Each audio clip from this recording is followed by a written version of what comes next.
तीन तरह का जल शिव को समर्पित होता है और वो तीनों तरह के जल का अलग अलग भाव है महाराज।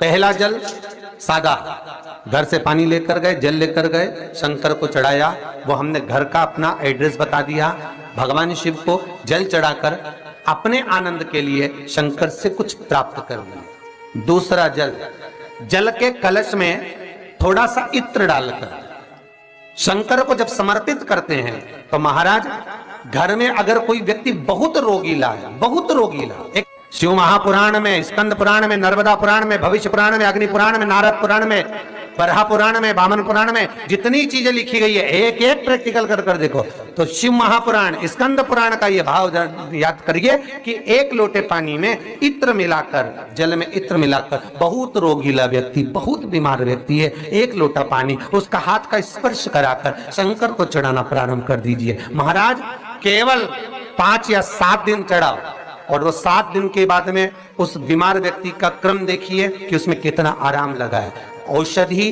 दवाई काम करना प्रारंभ करी कि ना करी। केवल इत्र समर्पित, इत्र का जल। तो पहला जल सादा, दूसरा जल है इत्र का, और महाराज तीसरा जल जो शिव महापुराण के अंतर्गत कहा गया है बेलपत्र का जल।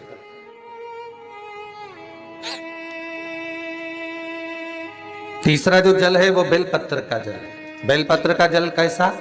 तो महाराज शिव महापुराण की कथा कहती है कि जल के पात्र में एक बेलपत्र अंदर डालकर उस जल के पात्र को ले जाकर शिव को समर्पित करना, अर्थात अपनी मन की कामना भगवान शंकर से कह देना। केवल बेलपत्र के माध्यम, बोलना नहीं है हमको, कुछ हमें कुछ कहना नहीं है।